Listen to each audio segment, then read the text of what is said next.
also known as the Crafty Girl. If you are brand new here, hello and welcome. If you have been here a while, welcome back. In today's video, I'm going to show you how I made this adorable sleeveless top with little bow details on the shoulders. I'm gonna walk you kind of through the process. This video is not a tutorial per se. I have found that, and when I'm in my creative zone trying to create patterns, it's hard for me to create the tutorial video style.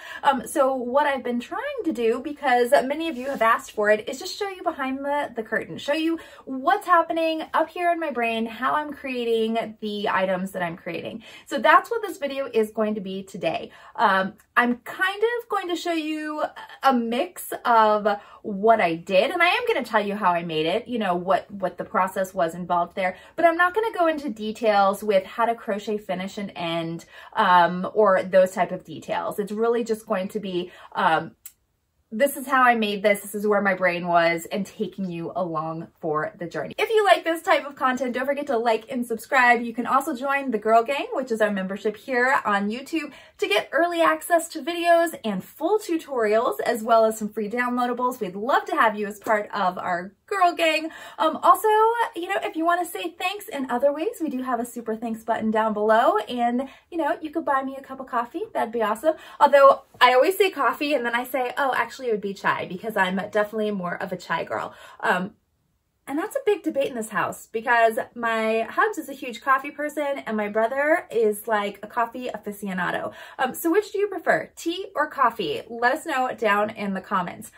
So anyway, with this top that I made, I was really looking for a quick top kind of base, you know, base pattern that I can use as we go into those warmer months, that we can all customize, you know, however we want. We can add embellishments, you can do duplicate stitching, add tassels, whatever it is you want to do. But in order to do that, we have to have, you know, you have to have the base. So I've been playing around with different ideas, and this started off as a nice, just little 60-minute top. And then, yeah, I had to add details.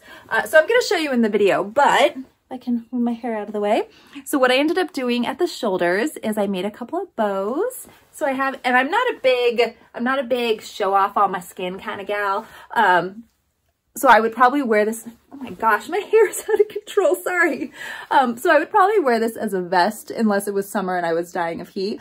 But bows on the side. And then also I'm trying to decide, okay, so you may have seen this down here and wondering what this is.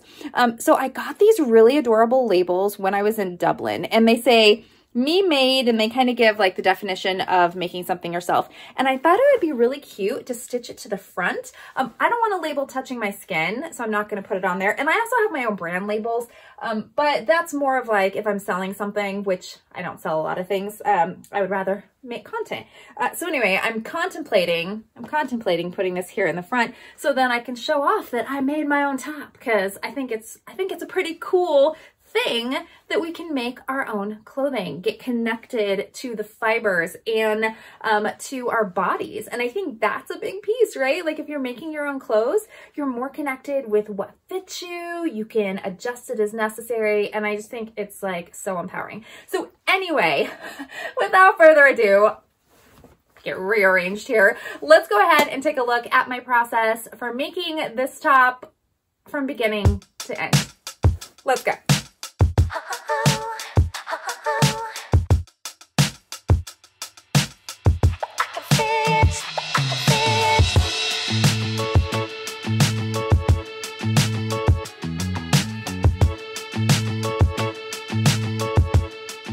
All right, this is one of my panels. And so for this really super simple top, loving this yarn, by the way. This party yarn at Joann's is amazing. This Big Twist. Is it called Big Twist? Hold on. Yes. loving this Big Twist Party Yarn in Candy. So cute, and I love the way that the stripes are working up. So again, 90 rows works for me, and that is what I did, 2 panels. That's it, 2 panels. That's all this top is going to be, and then I'm going to do some embellishments. But right now all I'm going to do is I'm going to do a single crochet to finish the top and the bottom, and then I'm going to attach it. Now I know some people will finish the, you know, like the top together to seam it. I like to just get my seams done first, and then that way, if for some reason the yarn, you know, the yarn starts speaking to me and says, hey, I want to do a different project, at least I have this part done. So all we're going to do for a single crochet finish on this top, if I can find the end, this is a nightmare. Here it is.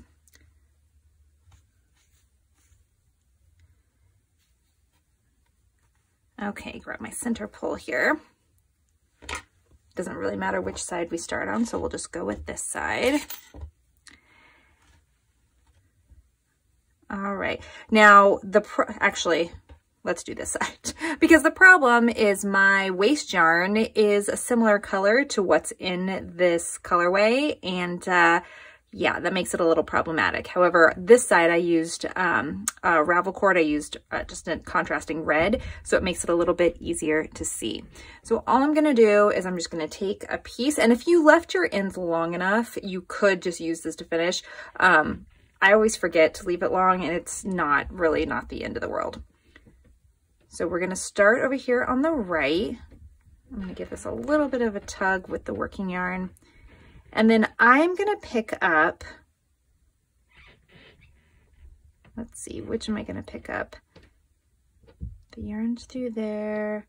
If I let go of that, okay, I'm gonna pick up these 2 over here on the end, right there. And then I'm gonna bring my yarn just through like this, and I'm gonna pull it through. And then I'm gonna take this side, yarn over, and then do single crochet. And I'll come back after I get these finished, and I'll tie off the ends and I'll tuck them and everything. But this is just, you know, you never want to have your waste yarn come unraveled and lose all of your work. So that's why for me, it's just, you know, simple to do this. And I'm going to go in each of these loops that's in the working yarn here. So I go through one time, yarn over, pull through, yarn over, pull through. And I do this instead of a slip stitch because I want it to still have a little bit more stretch.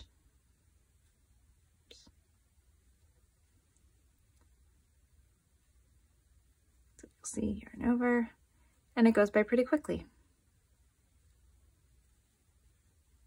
Oh, how'd I end up with 3 loops?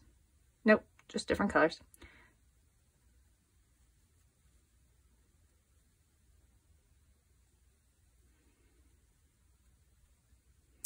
Now play around with this, you know, try, if you want to try maybe doing, whoops, yarn barf, come here, different finishes, absolutely, but honestly, this is so fast. And what I've been playing around with is looking for some patterns that are going to be great, like just a really quick 1 to 2 hour top that you can make as a basic. As we get into spring and summer. Sweaters are always going to be harder, or take maybe not harder, but they are going to take a little bit more time because, you know, you have multiple pieces. But when it comes to summer and spring, we get to, like, you know, make a lot of faster items because the weather's a little warmer and we don't have to cover up everything. Okay, when you get down here to the end, don't forget any of those loops. Sometimes they can get hidden, pulled a little tight, so just make sure that you get all of them, especially this last one here. And then I just do a slip stitch on the end, so I pull my yarn over and then I pull it through, and then that gives a nice clean finish there. Again, I am going to connect this to the other, either bottom or the top, but we are just going to snip that off. Did I pull it through? I think I did. Pulled it through, there we go. And then just remove our waste yarn.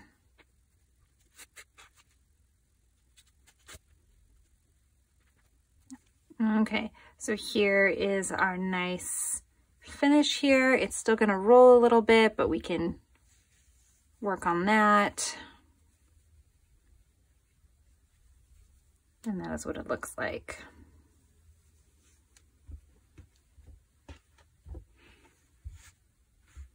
Yeah, this one's definitely rolling more than my others. So to prevent rolling, you can come back in and add additional crochet on here. If you knit, you can obviously add knit and do some ribbing, something like that. But now I'm just going to do the other side. Now, I didn't get much footage of this, but I wanted to show you this is what I tend to do. I take my pieces and then I just start draping them. This would be a really cute style for like a little halter style. So I just spend time playing with it, and this is where I come up with my ideas. One of the ideas I had while I was draping was to add some bow details, and I decided to do this at the shoulder, which I'll show you in a second. If you want to see a video on how I made the little bows, I'll actually link it down below in the description. All right, so for my top, I decided I would add a little interest. So I made 2 bows, one here, one here, and I'm gonna connect them. And so it's gonna kind of be just like a little cute sleeveless top with the scoop neck here. And I'm just gonna attach it. I have my little needle here, and I'm actually just, okay, let me show you. I'm actually just going to go through and I'll try to do a mattress stitch. As you can see, these stitches are a little bit tight because they are crochet, but I may be able to do, we may be able to get a mattress stitch in there. If not, then, I may do a crochet slip stitch so that it looks interesting. My only concern is that right here, as I attach it, I don't want to add any more bulk here. So I'm gonna try it first with the needle. So let's try it first with the needle and see how it looks. And then if I don't like it, I can come back and change it up. But then after we do that, the next step is going to be the sides. And again, I'm letting this yarn speak to me. You know, of course I have all these ideas. I was like, oh, well, I could just do bows on the side and connect a few bows down here. And yeah, I think that's a great idea, maybe for later, but I also don't want to go too, I was going to say I don't want to go too far overboard, but you know, you can't have too many bows. So we'll see when I get here after I get the straps on, bows. Let's go ahead and do that step now. All right, so here the first shoulder is attached, and I actually did just use, essentially I did kind of a whip stitch, honestly. I just looped the bottom loop and then the top loop, and then I just went around all the way around, and it did create kind of a cute little design. And it could be that this yarn is you know, different colors, so it makes it all blend together and it's not really noticeable. If you had, like, if this was a totally different color than this might not look as clean, but I like the way that the look is. So you can see there it is on the front, and then we come over the top, which is the shoulder. Oh my gosh, that's so cute. And then here it is in the back as well. And I might want to tighten that up a little. We'll see. And the great news with yarn is as you put it on and as, you know, you adjust it, I can just go back in right here and just do like one more reinforcement stitch if it's starting to pull a little bit. So no big deal. So I am loving the way that that's turning out. I'll pull back a little. So now I'm just going to attach this shoulder right here.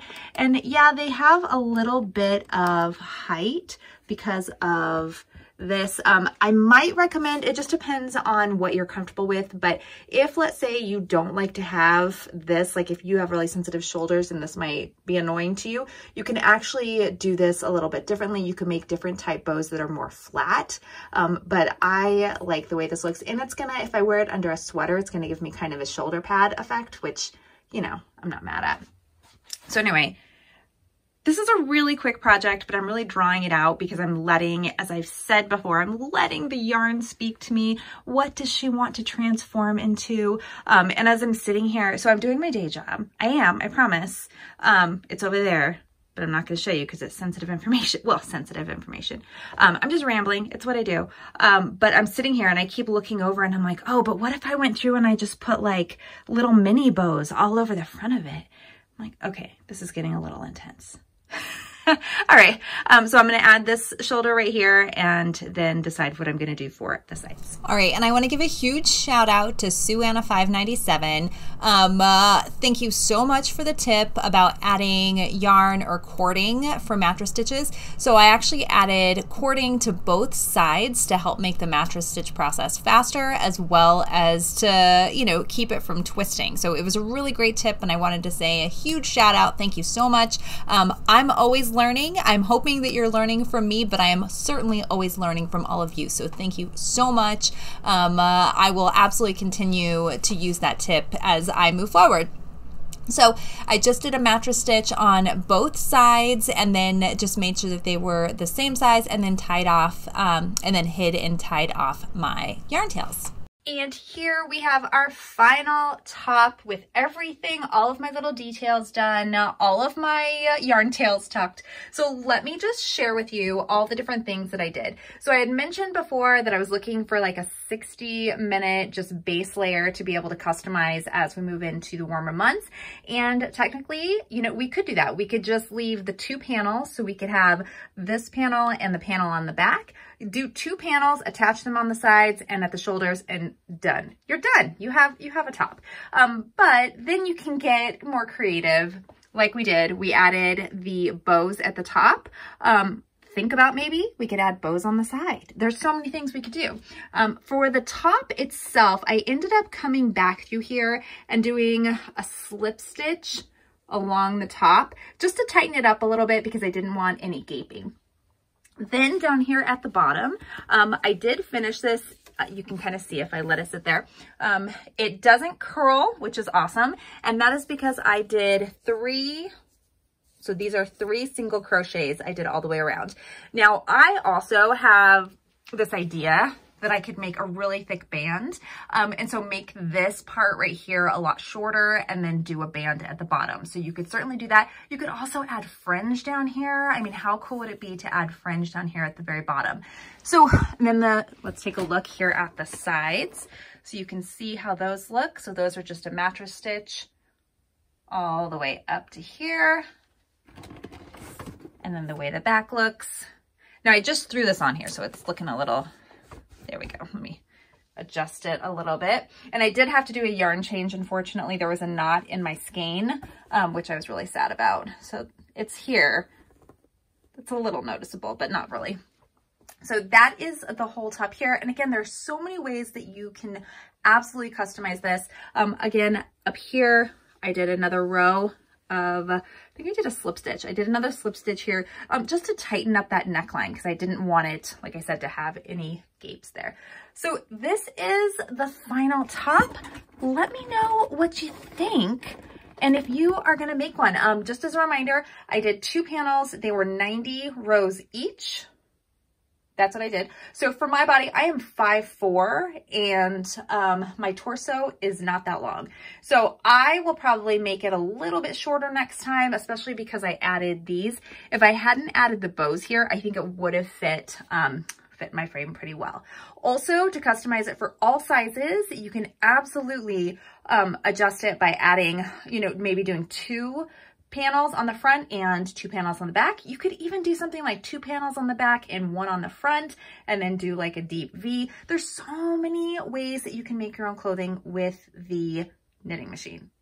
So if there's another project you want me to try out, don't forget to put that down below in the comments. And again, thanks so much everybody for joining. Until next time, see ya!